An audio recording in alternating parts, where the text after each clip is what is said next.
नमस्कार दोस्तों, electrical question अड्डा में आपका स्वागत है। दोस्तों, आज की इस वीडियो में हम डिस्कस करने वाले हैं एसएससी जेई 2020 का थर्ड पार्ट। 70 क्वेश्चन हम अभी तक कंप्लीट कर चुके थे अच्छे से, और अब भी हम 71 से 100 की ओर जाने वाले हैं, और इन 30 क्वेश्चन को हम जल्दी से डिस्कस कर लेते हैं। और बहुत अच्छा सेशन होने वाला है। प्रीवियस सेशन भी आप देख सकते हैं, इसकी डिस्क्रिप्शन में वो लिंक मैंने दोनों सेशन के डाल दूंगा, जहां से आप इन दोनों पार्ट को भी देख सकते हैं। और इसके पहले भी दोस्तों बहुत सारे power grid, SSC JE, MPV और यहाँ के एलएमआरसी के पेपर, डीडीए के पेपर, है ना, यूजी वीसीएल, गेट को, आरवीयूएनएल, बहुत सारे स्टेट इंजीनियरिंग सर्विसेज के भी एग्जाम में के पेपर में अपलोड कर चुका हूँ। तो वो सारी वीडियो भी आप देख सकते हैं, जो आपकी काफ़ी बेनिफिशियल रहेंगी आगामी एग्जाम के लिए। अब आज का पहला क्वेश्चन हम डिस्कस कर लेते हैं। The difference between the measured value and the true value of measured is called. तो ये इनका जो डिफरेंस होता है मेजर्ड वैल्यू और ट्रू वैल्यू का, वो होती है स्टैटिक एरर। एक क्वेश्चन दिया हुआ है अगला 72 question. A coil is said to have a self inductance of 1 henry if an EMF of 12 volt is induced in it, then the current flowing through the uh, throwing sorry current flowing through it changes at the rate of। तो आपसे rate पूछा, v equal to L D I by D T, ये आपको मालूम है। यहाँ v भी दिया हुआ है, एल भी दिया हुआ है, आपसे D I by D T पूछा हुआ है। तो सिंपली आप वोल्टेज वो जो कि 1 दिया है, 1 आपका एल भी दिया है, तो यहाँ से D I by D T कितना हो जाएगा, 1 एम्पियर पर सेकेंड। तो सही आंसर कितना होगा आपका, ए ऑप्शन इसका सही हो जाएगा। अगला क्वेश्चन है, a network has been given and it has 12 branch 5 nodes, find the number of independent loop in the network। तो इंडिपेंडेंट लूप आपसे पूछा है। इसका सबसे पहले आपको ग्राफ थ्योरी में इसका एक फॉर्मूला याद होना चाहिए। इंडिपेंडेंट लूप के लिए L इक्वल टू होता है B minus N plus 1। Branch आपकी कितनी गिवन है, 12 है। नोड आपको कितने दिए हुए हैं, 5 दिए हुए हैं, प्लस 1, यानी आपका आंसर जो आएगा वो होगा 8। तो इसका सही आंसर कितना होगा, बी होगा। विच of the following power plant has the lowest initial cost. तो जब प्लांट को बनाते हैं उसमें सबसे कम खर्चा किस में आएगा, गैस पावर प्लांट में। हाइडल के लिए भी काफ़ी खर्चा होता है दोस्तों, न्यूक्लियर के लिए भी। और सबसे ज़्यादा टाइम स्टार्ट करने के लिए किस में लगता है, वो होता है थर्मल पावर प्लांट में। और गैस पावर प्लांट आपका पीक लोड पावर प्लांट भी होता है, जो हमने कल पुरानी वीडियो में डिस्कस किया था कि बेस लोड और पीक लोड के लिए कौन सा पावर प्लांट इस्तेमाल करते हैं, गैस पावर प्लांट। और बेस लोड के लिए हमने देखा था थर्मल और न्यूक्लियर भी थे वहाँ पर। और हाइड्रो देखेंगे दोस्तों, तो इनिशियली मतलब क्विक लोड ले भी सकता है और बंद भी कर सकते हैं। ये इसको चालू और बंद करने में हमें ज़्यादा टाइम नहीं लगता है। Determine the charge entering a terminal between t equal to 1 and t equal to 2 if the current passing the terminal is given। तो आपसे पूछा है I equal to Q by T होता है। आपसे चार्ज पूछा है, तो Q T equal to Q, इनका हम इंटीग्रेशन कर देंगे, और यहाँ पर लिमिट जो होगी टाइम इक्वल टू 1 से लेके टाइम इक्वल टू 2 तक। यहाँ आई की इक्वेशन आपको दी हुई है, करंट की इक्वेशन दी हुई है। टाइम के रिस्पेक्ट में इसका इंटीग्रेशन कर दीजिए। तो यहाँ इंटीग्रेशन करेंगे तो हम क्या हो जाएगा, T Q divided by 3 minus T square divided by 2। यहाँ आपकी लिमिट जो थी उसको आप रख दीजिए 1 से लेकर 2 तक। इसको आप सॉल्व करेंगे तो ये कितनी होगी, 5.5 के इक्वल आएगी। एक star connect, which of the following conditions true for the balanced Y network. तो बैलेंस्ड वाई नेटवर्क के लिए तीनों ब्रांच का रेजिस्टेंस इक्वल होना चाहिए। How much energy does a 100 watt bulb electric consume in a 2 hour. तो सबसे पहले इसको हम आप देखेंगे किलोवाट आवर में जब हम कन्वर्ट करेंगे, या पर यूनिट, एक यूनिट हमारी कितनी होती है, ये किलोवाट आवर के इक्वल होती है। अब यहाँ हमारा वाट दिया हुआ है 100 वाट। सबसे पहले तो हम इसको किलोवाट में कन्वर्ट करेंगे। तो किलो के लिए हम 1000 से डिवाइड करेंगे, तो ये 0.1 इंटू फॉर 2 आवर, तो ये कितना है, एक एनर्जी के इक्वल हो गया, 0.2 एनर्जी के इक्वल हो गया, 0.2 यूनिट के इक्वल हो गया, है ना, 0.2 यूनिट के इक्वल हो गया। अब यहाँ हम देखेंगे कि हमारी 1 kWh या 1 यूनिट जो होती है, 1 यूनिट या 1 kWh जो होती है वो 3600 किलो जूल के इक्वल होती है ना। तो 0.2 यूनिट कितने के इक्वल होगी, तो 0.2 इंटू 3600 किलो जूल। यहाँ इसका सही आंसर कितना निकल कर आ जाएगा, 720 किलो जूल। आपका ये क्वेश्चन कई बार ऐसा भी पूछा जाता है कि 1 यूनिट में कितने किलो जूल होते हैं इलेक्ट्रिसिटी के, तो 3600 किलो जूल, ये भी कई बार पूछा जाता है। तो इसको भी याद रख सकते हैं, और इस क्वेश्चन को जब आपने सॉल्व किया तो इसमें बहुत सारी चीज़ें आपको निकल कर सामने आई। The increase in the voltage at the receiving end of the open circuit line or lightly loaded line when compared to the sending end voltage is called। तो दोस्तों इसको हम फेरांटी इफेक्ट बोलते हैं। फेरांटी इफेक्ट होता क्या है, जैसे कि आप जब हम नॉर्मली जब पावर को ट्रांसमिट करते हैं तो कई बार काफ़ी अच्छे हाई वोल्टेज पर ही हम इसको ट्रांसफ़र करते हैं जब हमें ज़्यादा डिस्टेंस तक ले जाना पड़ता है। मान लीजिए 200-300 किलोमीटर के लिए आप भेज रहे हैं, तो आपने मान लीजिए 400 kV पर उस पावर को आप ट्रांसमिट कर रहे हैं। अब ये लाइन आपकी यहाँ से यहाँ तक जब आती है, तो यहाँ तक आते आते यहाँ एक मान लीजिए आपके 3 वायर आए हैं, इन तीनों लाइनों के बीच में एयर रहती है, और एयर के कारण आप देखेंगे कि आपको जब 2 कंडक्टिंग प्लेट के बीच में एयर है तो यहाँ पर ऐसे बिहेव करता है ये कैपेसिटर के जैसे। ऐसे बहुत सारे कैपेसिटेंस यहाँ पर पैरेलल में कनेक्टेड हो जाते हैं, लम्प्ड कैपेसिटेंस के जैसे ये बिहेव करते हैं। तो होता क्या है कि इसमें बहुत, यदि ये लाइन लोडेड, कम लोडेड है, लाइटली लोडेड है, तो इस समय ये क्या करता है कि ये जो कैपेसिटेंस बिहेवियर के कारण आपका रिसीविंग एंड पर, ये आपका सेंडिंग, ये रिसीविंग एंड पर अचानक वोल्टेज बढ़ जाता है।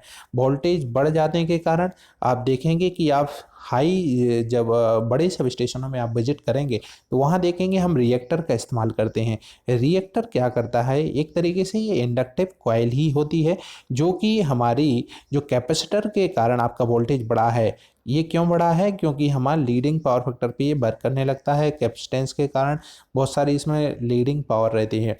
तो रिएक्टर क्या करता है, उस पावर को एब्जॉर्ब कर लेता है, क्योंकि ये इंडक्टिव नेचर का रहता है, एक कैपेसिटिव पावर को एब्जॉर्ब कर लेगा, जिसके कारण आपका ये सिस्टम बैलेंस हो जाएगा। तो हम ये घटना जब दोस्तों अभी जब कोरोना के टाइम पर प्राइम मिनिस्टर अपने मोदी जी ने बोला था कि 9 बजकर शायद 9 मिनट पर हम 9 मिनट के लिए आपकी लाइट लोड आपका बंद करना था आपको, तो उस समय दोस्तों यही प्रिपरेशन चली थी सब स्टेशनों के अंदर। दोस्तों होता क्या है कि आप किसी भी नॉलेज के लिए मैं बता रहा हूँ थोड़ा सा, कि आप कोई भी सब स्टेशन को अचानक ना तो चालू कर सकते हैं, और ना ही सिस्टम पर आप अचानक लोड डाल सकते हैं, ना सिस्टम से लोड हटा सकते हैं, क्योंकि आपका सिस्टम जो रहता है वो बैलेंस रहता है। एक ग्रिड की फ्रिक्वेंसी होती है, ग्रिड का वोल्टेज होता है, और उस फ्रिक्वेंसी जैसे सडनली आपका सिस्टम पर यदि लोड कम होता है तो आपकी फ्रिक्वेंसी जो होती है वो बढ़ने लगती है। तो हम लोग करते क्या हैं कि आपकी यदि लोड कम हुआ है तो हम सब स्टेशन से उनको कमांड देते हैं, जनरेटिंग स्टेशन को हम कमांड देते हैं कि वो अपना जनरेशन कम करें, या फिर किसी और जगह इसका लोड बढ़ाते हैं। तो ये तो होता है हमारी जब लोड सडनली कम होता है। लोड अचानक बढ़ जाता है तो फिर हमें जनरेटर चालू भी कराने पड़ते हैं, और जनरेटर जब चालू होता है तो तभी हम इस डिमांड को पूरा कर सकते हैं, अदरवाइज हमारी फ्रिक्वेंसी इसमें डाउन होने लगती है। फ्रिक्वेंसी डाउन होते टाइम जो हम पावर ज़्यादा कंज्यूम यदि करते हैं, मान लीजिए कोई स्टेट है, जैसे एमपी ही है, एमपी के अंदर 3 जोन में ये डिवाइड है, 3 जोन में से किसी एक जोन में यदि लोड बढ़ा हुआ है, लोड बढ़ने के कारण आप देखेंगे फ्रिक्वेंसी डाउन हुई, तो वहाँ फ्रिक्वेंसी अब उस एरिया में, पर्टिकुलर एरिया में, उस जोन में यदि आप ज़्यादा कंजप्शन कर रहे हैं तो पर यूनिट का चार्ज काफ़ी ज़्यादा बढ़ जाता है। एक यूनिट जो आपको मान लीजिए 4 रुपये की पड़ रही थी जनरेटिंग स्टेशन से, वही यूनिट यदि आपकी फ्रिक्वेंसी डाउन चल रही है और उस वक्त आप ज़्यादा लोड ले रहे हैं तो ये यूनिट आपको 6 से 7 रुपये तक भी पड़ सकती है। तो ये दोस्तों कंडीशन होती है। तो जब मोदी जी ने अपना बोला था कि 9 मिनट के लिए शायद लाइट बंद करना है आपको उस डेट पर, तो अचानक क्या हुआ था कि लाइट लोड हमारे इंडिया में काफ़ी ज़्यादा कम हो गया था। लाइट लोड कम हो जाने के कारण आप देखेंगे कि सब स्टेशनों में वोल्टेज बढ़ने वाला था। जो फ्रेंटी इफेक्ट वाला जो हम कंसेप्ट देख रहे हैं, तो सेंडिंग एंड पर वोल्टेज बढ़ जाता, हो सकता था बहुत सारी जगह किसी के इक्विपमेंट जल जाते जैसे ही लाइट बंद करते सभी लोग, क्योंकि अचानक आपने लोड रिड्यूस किया है। लोड चालू या लोड अचानक से आना किसी सिस्टम पर ये तुरंत नहीं होता है, ये ग्रेजुअली हम इसको या तो इंक्रीज करते हैं या रिड्यूस करते हैं। तो इस वजह से हम लोग को क्या करना पड़ा, सभी जो बड़ी बड़ी सब स्टेशन हैं उनके अंदर हम लोगों ने 2 घंटे 6 बजे से ही रिएक्टर वहाँ पर चालू करा दिए थे। रिएक्टर सभी जगह चालू थे, जिसके कारण यदि आपका वोल्टेज बढ़ेगा तो हमारी जो पावर कंजप्शन जो इंडक्ट कैपेसिटिव वाली जो पावर थी उसको ये एब्जॉर्व कर लेगा और वोल्टेज नहीं बढ़ पाया उतना। तो ये तैयारियां भी सभी लोगों को करनी पड़ी, नहीं तो बोल रहे थे ग्रिड फेल हो जाता। तो ग्रिड फेल्योर में सबसे बड़ा रीज़न ही यही होता है, आपकी फ्रिक्वेंसी अचानक अप डाउन होती है तो उसको यदि आपने कंट्रोल नहीं कर पाए एक लिमिट के अंदर +-3% के कारण, तो आपकी ग्रिड फेल्योर के चांस बन सकते हैं। नॉर्मली क्या होता है कि दोस्तों आउट ऑफ टॉपिक चले जाएंगे इसमें यदि हम ज़्यादा डिस्कस करेंगे, लेकिन बता देता हूँ सबसे जो ऊपर जो हमारी इलेक्ट्रिसिटी अथॉरिटी रहती है वो होती है CEA, सेंट्रल इलेक्ट्रिसिटी अथॉरिटी। उसके ऊपर हर एक स्टेट में आप देखेंगे कि एक एक SLDC होता है जिसको हम स्टेट लोड डिस्पैच सेंटर बोलते हैं। ये स्टेट लोड डिस्पैच सेंटर ही कम्युनिकेट करता है डिस्ट्रीब्यूशन कंपनी के बीच में और जनरेटिंग स्टेशन के बीच में। डिस्ट्रीब्यूशन का लोड किस हिसाब से चल रहा है उसके बीच बाद ये जनरेशन को कमांड देता है, भाई साहब यहाँ लोड यदि आपका बढ़ गया है तो जनरेशन से बोलेगा भाई साहब आप लोड बढ़ा दीजिए, जनरेटर ज़्यादा यूनिट चलाइए, आप जो जितनी यूनिट बंद करके रखे हैं उनको चालू कीजिए। तो ये कमांड देना और इनके बीच कम्युनिकेट करना ये स्टेट लोड डिस्पैच सेंटर का काम होता है। तो ये आपके क्वेश्चन पेपर में तो नहीं आएगा, लेकिन जस्ट फॉर नॉलेज ये मैंने कुछ पॉइंट आपको बताए हैं यहाँ पर। तो फेरांटी इफेक्ट के कारण अब आप शायद फेरांटी इफेक्ट कभी नहीं भूलेंगे। अगला क्वेश्चन है, an alternating having the 20 pole and the running at 600 RPM will generate alternating voltage and current whose frequency is. Alternating आपका यहाँ पर दिया हुआ है, आपसे फ्रिक्वेंसी पूछी हुई है। तो 120 F/P यहाँ पर ये स्पीड का फॉर्मूला होता है और यहाँ से आप फ्रिक्वेंसी निकालेंगे। सभी क्वांटिटीज़ आपको दी हुई हैं तो आपकी फ्रिक्वेंसी आएगी 100 हर्ट्ज के इक्वल। अगला क्वेश्चन है, विच of the following is not a property of good insulating material used for the cable. तो ये केबल के लिए जो इंसुलेटिंग मटेरियल की प्रॉपर्टी होनी चाहिए वो क्या होनी चाहिए कि ये नॉन इनफ्लेमेबल होना चाहिए, इजीली इसमें आग ना लग पाए, क्योंकि ग्राउंडेड है। इजीली यदि कुछ आग लग गई या कुछ शॉर्ट सर्किट हो गया तो फिर उसको मेंटेन करना काफ़ी मुश्किल पड़ता है। हाई डाइलेक्ट्रिक स्ट्रेंथ होना चाहिए, हाई इंसुलेशन रेजिस्टेंस होना चाहिए, लेकिन परमिटिविटी उसकी कम होना चाहिए जिससे कि कैपेसिटेंस का इफेक्ट कम हो। A conductor of length 0.5 metre moves in a uniform magnetic field density 1.1 tesla at certain velocity. Velocity दी हुई है, आपको लेंथ भी दी हुई है। फाइंड द वेलोसिटी, सॉरी ये क्या दिया हुआ था, एट सर्टेन वेलोसिटी दिया हुआ है। ये field of magnetic field of density दिया हुआ है 1.1 टेस्ला।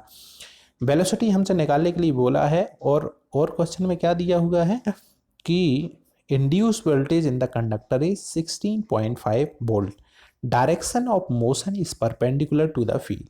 तो सबसे पहले यहाँ पर आपको एक फॉर्मूला अप्लाई करना है, जो जनरेट होगा ऐसे कंडक्टर के मूव करने के कारण वो होगा VIL। उस कंडक्टर की लेंथ कितनी है, लेंथ के बाद उसमें करंट कितना है, किस मैग्नेटिक फील्ड में रखा हुआ है और किस एंगल पर रखा हुआ है।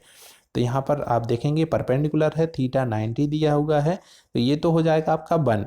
अब यहाँ आपको BIL ये तीनों क्वांटिटी दी हुई हैं। B आपको कितना दिया हुआ है 1.1 दिया है। I इसमें करंट आपको दिया हुआ है, आपको I कितना दिया हुआ है, तो सबसे पहले सॉरी 16.5 ये टोटल वोल्टेज हो गया। बी कितना दिया 1.5, लेंथ कितनी है 0.5, और एक और क्वांटिटीज दो हमें निकालनी है इसमें, वो है यहाँ पर दोस्तों थोड़ा सा एक कन्फ्यूज़न है इस पॉइंट में कि यहाँ फॉर्मूले में, यहाँ दोस्तों फॉर्मूला हमारा चेंज है। जो ई इक्वल टू है, यहाँ पर जो फॉर्मूला अप्लाई होगा वो होगा B L V sine theta. Theta की वैल्यू 90, ये आपकी वैल्यू 1 हो जाएगी। बी आपको गिवन है और एल आपको गिवन है, और वी आपकी वेलोसिटी जो है ये आपसे निकालने के लिए पूछा है। ये कितनी होगी, तो आपका 16.5 divided by B and L. B कितना दिया हुआ है 1.1, एंड एल कितना दिया हुआ है 0.5। बी आई एल वाला वो भी फॉर्मूला अप्लाई होता है, पर इस केस के लिए V L V sine theta वाला फॉर्मूला अप्लाई होगा, और इसका सही आंसर जो निकल कर आएगा वो कितना होगा 30 मीटर पर सेकेंड। तो थोड़ा सा फॉर्मूला में कंफ्यूजन में थे कौन सा अप्लाई होगा। और अगला क्वेश्चन है, for a power plant maximum demand is given 50 megawatt and sum of individual maximum demand is 56, find the diversity factor. तो डाइवर्सिटी फैक्टर के लिए फॉर्मूला, ये क्वेश्चन पहले भी आया है पहले पार्ट में, यहाँ पर ये अलग अलग क्वांटिटी दी हुई थी, इस केस में टोटल दी हुई है। तो ये 56 divided by 50 sum of individual maximum demand divided by maximum demand. तो ये इंडिविजुअल कितनी दी हुई है सभी की 56, टोटल समेशन करके डिवाइडेड बाय 50, तो सही आंसर कितना होगा 1.12। अगला क्वेश्चन है, is use for temperature measurement. Thermocouple जो होता है टेम्परेचर मेजरमेंट के लिए होता है। वेंचुरीमीटर से पाइप के अंदर फ्लो मेजर करने, जैसे वाटर फ्लो हो रहा है तो उसका फ्लो कितना है वो हम इंडिकेट करते हैं, इससे मेजर करते हैं। और रोटामीटर ये भी फ्लो होता है। The grid on the display screen of oscilloscope that comprise the horizontal and vertical axis and used to visually measure waveform parameter is called graticule। अगला क्वेश्चन है, विच of the following power plant has the highest running cost. Diesel plant में diesel, जब आप diesel से power generate करेंगे तो काफ़ी महंगा होता है, और सबसे कॉस्टली भी यही पड़ता है, रनिंग कॉस्ट इसका सबसे ज़्यादा होता है। हाइड्रो पावर प्लांट का रनिंग आपका कुछ चार्ज ही नहीं है उसमें, थर्मल में भी रहते हैं और गैस में भी रहते हैं, लेकिन हाइड्रो में काफ़ी कम ही चार्ज रहते हैं। पर इसका जब हम पावर प्लांट को बनाते हैं वो चार्ज, उसमें ज़्यादा पैसा खर्च होता है, इसलिए जो इनिशियल जो कॉस्ट होता है प्लांट को सेटअप करने के लिए वो हाइड्रो पावर प्लांट का काफ़ी ज़्यादा होता है। और DC shunt machine develop an AC EMF of 250 volt at 1500 RPM. Find the torque developed for an armature current of 50 ampere. तो यहाँ पर आपसे पूछा है, टॉर्क पूछा है दोस्तों। टॉर्क का जो फॉर्मूला होता है वो आपको मालूम होना चाहिए। टॉर्क के लिए जो फॉर्मूला निकल कर आता है, torque equal to 9.5488 into P kilowatt divided by N RPM में जो स्पीड है उसको हमें उससे डिवाइड करना है।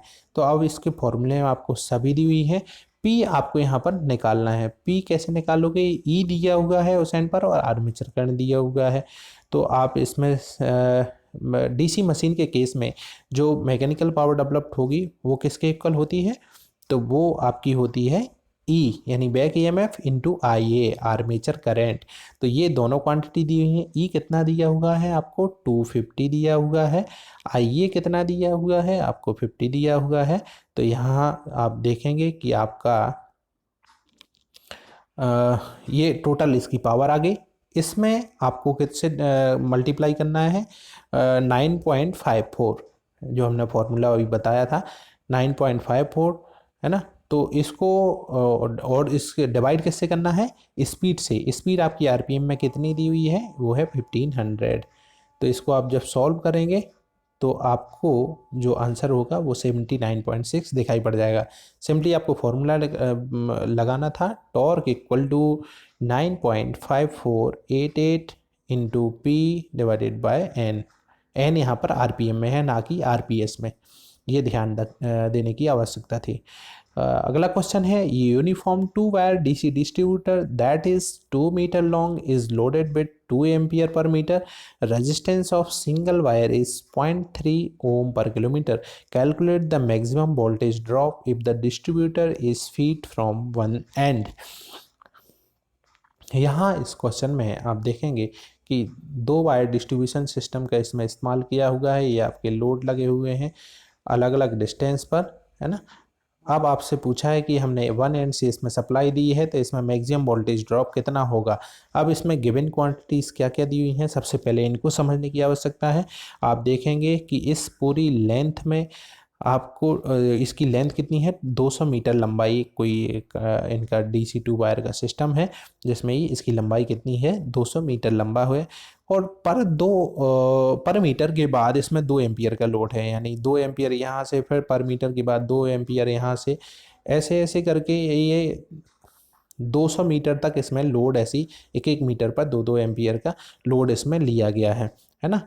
और आपको टोटल जो रेजिस्टेंस दिया हुआ है पर किलोमीटर के हिसाब से, वो कितना दिया हुआ है, 0.3 ओम पर किलोमीटर। सबसे पहले आपको कैलकुलेट क्या करना है कि इस हमारे वायर में पर मीटर के लिए रेजिस्टेंस कितना दिया हुआ है, तो 0.3 ओम ये है पर किलोमीटर के लिए। पर मीटर के लिए कितना होगा, तो ये हो जाएगा 1000। चूँकि ऐसे हमने 2 वायर इस्तेमाल किए हुए हैं, तो यहाँ पर रेजिस्टेंस जो कितना हो जाएगा, वो हो जाएगा 2 इंटू 0.3 डिवाइडेड बाय 1000। तो ये हमारा टोटल पर मीटर के लिए रेजिस्टेंस हो गया दोनों वायर का। तो एक ये क्वांटिटी हमें यहाँ पर चाहिए है, और दूसरी जो क्वांटिटीज चाहिए हुए हैं हमें, ये आप देख रहे होंगे पर मीटर के बाद 2-2 एम्पियर का करंट है। तो यहाँ सबसे ज़्यादा करंट जो होगा टोटल के लिए, हम इसमें करंट लेके चलते हैं। तो सबसे पहले जब इस टाइप की कंडीशन होती है कि जब DC2 wire feed at one end, तो उसमें मैक्सिमम वोल्टेज ड्रॉप जो होता है, उसका फॉर्मूला जो होता है वो होता है IR/2। और यही यदि केस रहता दोनों एंड से, यदि उसमें सप्लाई हम दे रहे हैं, तो उसके लिए जो फॉर्मूला होता है वो होता है IR/8। उसके लिए मैक्सिमम वोल्टेज ड्रॉप कितना होगा, IR/8। लेकिन हमारे इस केस में कितना है, IR/2। आर हमने कैलकुलेट कर लिया उन दोनों वायरों के लिए, वो कितना था हमारा, 0.3 इंटू 2 डिवाइडेड बाय 1000 पर मीटर के लिए हमने निकाला हुआ है। आर निकल आया। अब हमें आई और चाहिए। ये आई कौन सा होता है, ये टोटल वाला आर आई है यहाँ पर। तो आई कितना हो जाएगा, ये ऐसे बहुत सारे 2-2 एम्पियर के करंट लिए हुए थे, तो यहाँ से टोटल कितना होगा, तो पर मीटर पर इसमें 2 एम्पियर करंट ले रहा है, तो 200 मीटर लंबा यदि कोई वायर है, तो इसमें कितना हो जाएगा, 200 इंटू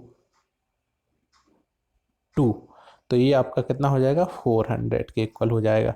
अब इसमें आप फॉर्मूला अप्लाई कर दीजिए वही IR/2 के लिए।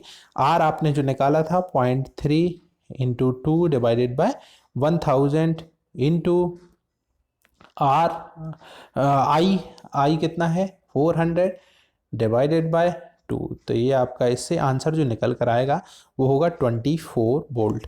ये दोस्तों यहाँ पर आंसर गलत है, 12 वोल्ट इसका आंसर नहीं होगा। इसका सही आंसर है 24। तो आपको इसमें ऑब्जेक्शन लग रहा हो तो आप ऑब्जेक्शन ले सकते हैं, अभी शायद 2 या 3 दिन का टाइम भी होगा इसमें, है ना। तो इसका सही आंसर कितना होगा, 24। अब आपका भी जो आंसर निकल कर आया उस हिसाब से आप इसको एक्सप्लेनेशन को उसमें दे सकते हैं। The crest value of an alternating quantity is equal to its.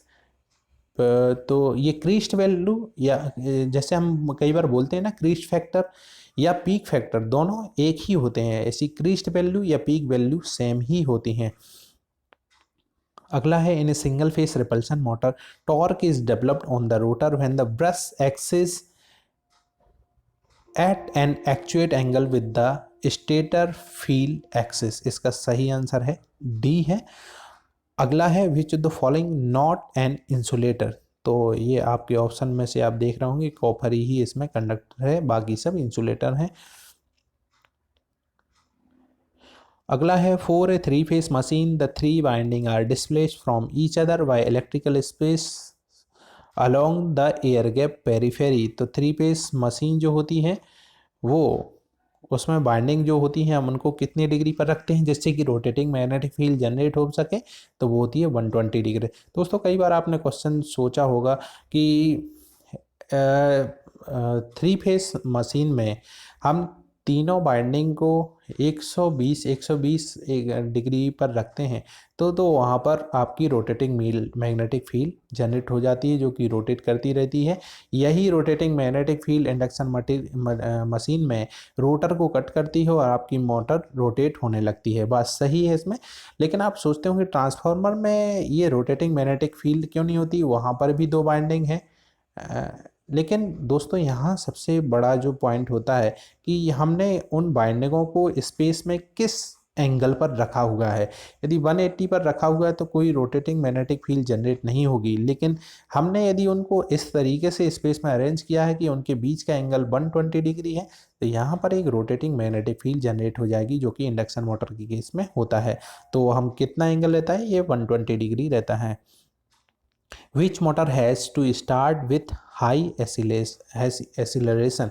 तो acceleration हाई किस में होगा, लिफ्ट और सिटी इलेक्ट्रिकल ट्रेन, तो इनमें हाई एक्सीलरेशन रहता है। अगला क्वेश्चन है if the length of conductor lying within the magnetic field and I is the ampere current carried by it then the magnitude of the force experienced by it. तो वो force कितना होगा, BIL sine theta. ये दोस्तों हमने ऊपर discuss कर रहे थे, वो हमने ये वाला फॉर्मूला इलेक्ट्रॉन वोल्ट जनरेट कितना होगा उसमें ये अप्लाई किया था। तो दोस्तों उसके लिए माफ़ी चाहता हूँ, ये फोर्स के लिए फॉर्मूला होता है, जो कितना फोर्स उसमें जनरेट होगा तो ये होगा BIL sine theta.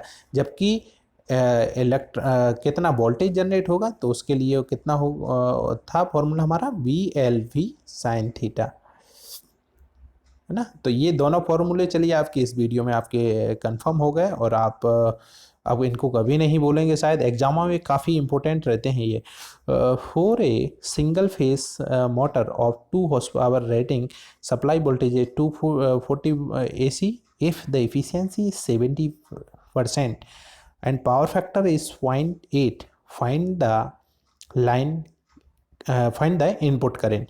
Input current हमसे इसमें पूछा है और आपको सबसे पहले आप देखेंगे ये 2 हॉर्स पावर रेटिंग दी है, यानी ये मोटर के एंड पर दी हुई है, मोटर के एंड पर दी हुई है। अब इसको हम 2 हॉर्स पावर को सबसे पहले वाट में कन्वर्ट करेंगे।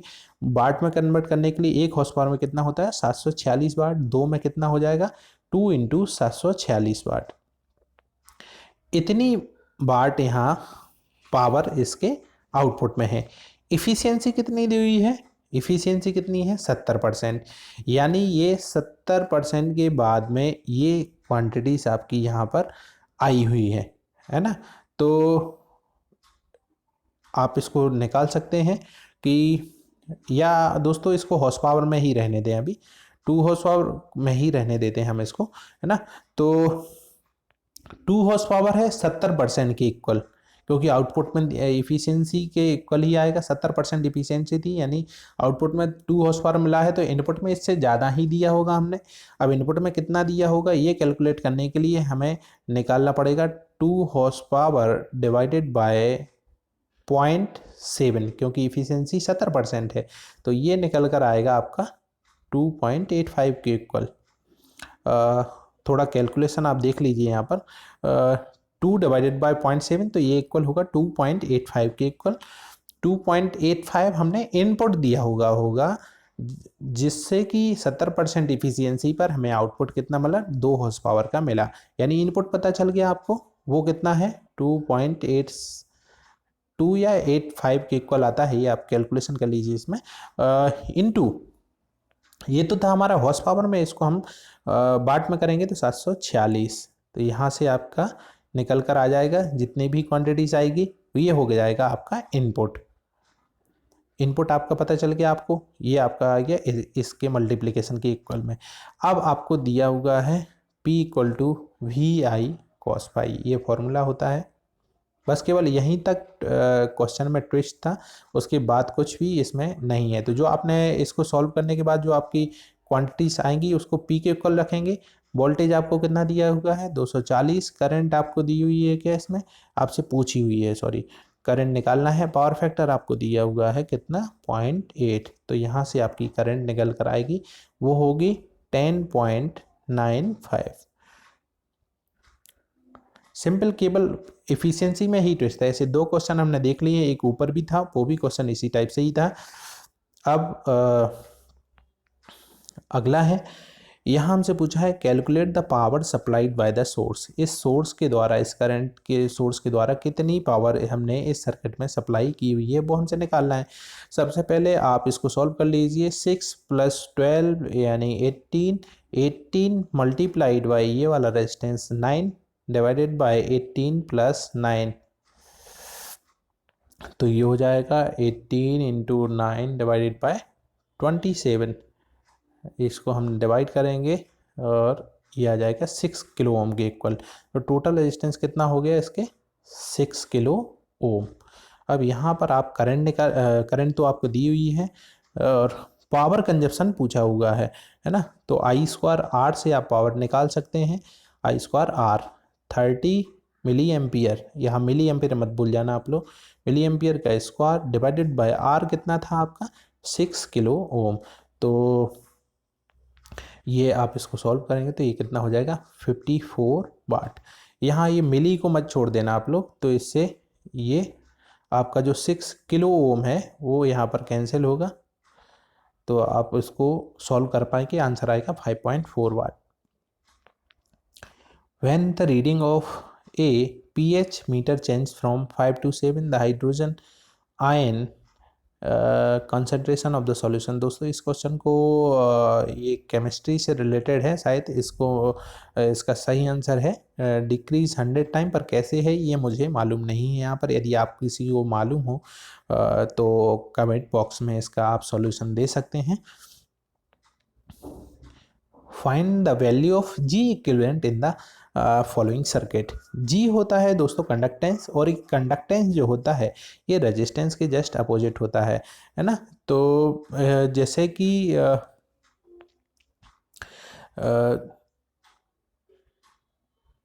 जैसे कि आप कैपेसिटेंस को कनेक्शन करते हैं, जैसे कैपेसिटेंस के क्वेश्चन को सॉल्व करते हैं, वैसे ही इस जी के क्वेश्चन को आप सॉल्व करेंगे इसमें, है ना।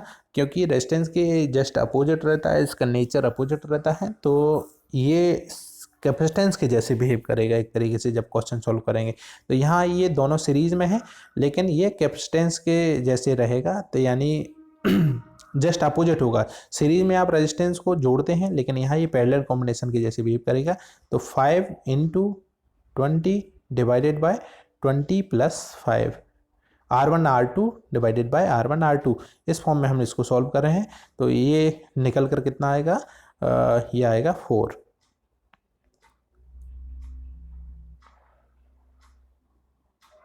यहाँ आ गया 4। अब ये दोनों यहाँ पर पैरेलल में, तो ये जुड़ेंगे यहाँ पर, तो ये कितना हो जाएगा 10s के इक्वल। ये कंडक्टेंस होता है जी। इसके क्वेश्चन भी कई बार पूछ लिए जाते हैं, तो इजी था, पर हो सकता है जी के चक्कर में आप लोग इसमें छोड़ के आए हों कि जी होता क्या है। तो इसका नेचर जस्ट अपोजिट होता है रेजिस्टेंस के। 4-pole generator having lap bound armature has 51 slot, each slot contain 20 conductor, यानी नंबर ऑफ कंडक्टर कितने हो जाएंगे, तो हो जाएंगे 20 × 51।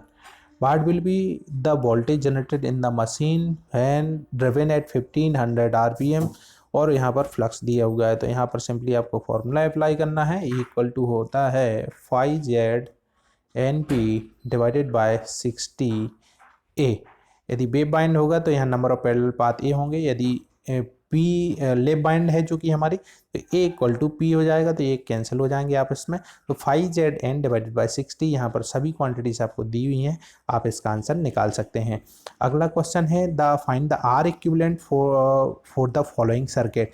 तो फॉलोइंग सर्किट के लिए आर निकाल सकते हैं, ये दोनों सीरीज में है, फिर इसके बाद पैरेलल में है।